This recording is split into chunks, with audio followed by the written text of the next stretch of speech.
You are listening to Out of the Darkness by Clarissa Clarke. We've learned about see, feel, know, so off we go. Row upon towering row. Chapter 10.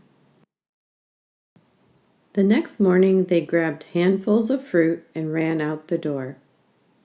Verity and Alec had decided to learn as much as they could about mental abilities. Alina just wanted to run fast. She did her best to keep up with the big kids, occasionally bursting into tears and stomping her foot in frustration as they grew farther and farther away.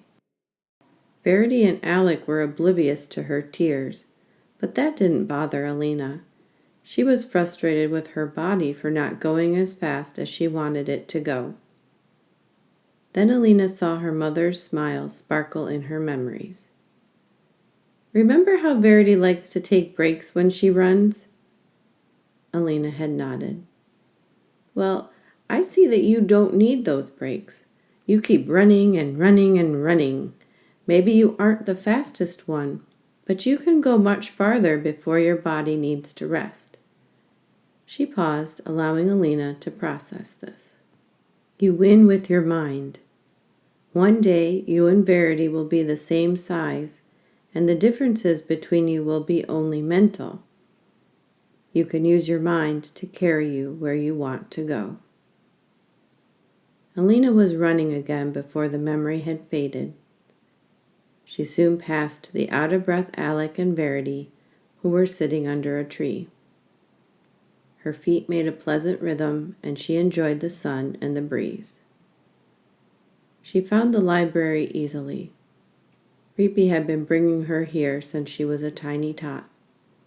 Taking a water bottle out of her knapsack, she enjoyed the cool drink before heading inside. She loved the smell of the place. She loved the sight of row upon towering row of books.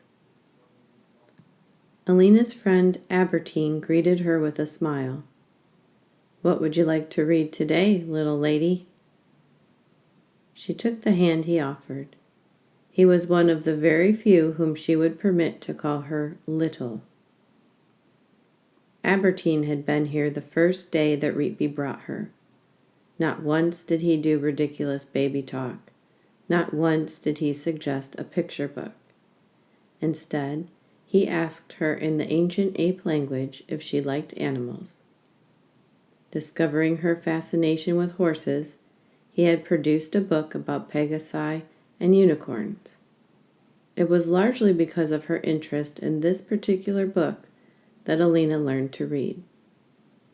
Reapy and Albertine helped her, but it was her focus and belief in herself that enabled her to succeed. Before she was 2 years old, Alina could read and speak the ancient ape language. You got the book? Alec's whisper traveled through the room.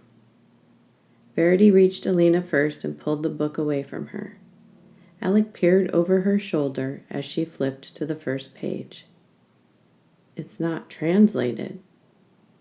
Alec stared, fascinated with the strange words. Albertine had been watching the group, and he came forward as Verity caught his eye. Can you help us find a book like this in the translated section? She asked in the ancient ape language. Albertine shook his head slowly, thinking through the library catalog he kept in his head. None have been translated yet. He sent a wink in Alina's direction, which she returned after squinching up her face and jutting her chin to one side. You have an interest in mental abilities? We want to know what's possible. What can we do?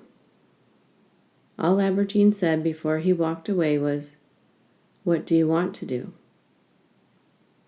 The children spent the next several minutes in silence. I guess we could ask Reapy, Verity finally suggested. She's not going to tell us what we can do. Alec had only known Reapy for 6 days, but he was certain she would give some obscure answer. Only you know what you can do, Alina said softly. Exactly, Alec agreed, pointing his finger at her. That's exactly what Reapy would say. She did say it. It's part of knowing yourself, Verity explained. She gave a great sigh, then continued. So if we want to know what we can do, we have to practice, Alina shouted, jumping up and down. Verity giggled at the same time she was shushing Alina. Alec gave her a high five. Everything is possible, she said in her loudest whisper. Absolutely right. Alec recognized Albertine's voice in his head. He thought they were in trouble for being too loud, but Albertine was towering over them and smiling broadly.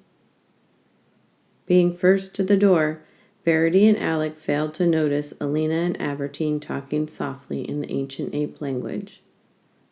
Nor did they notice Albertine pat Alina on the shoulder as he slipped the abandoned book into her knapsack. That was Row Upon Towering Row, Chapter 10, from Out of the Darkness by Clarissa Clarke. Next we'll be reading Full of Greed and Hungry for Power, Chapter 11.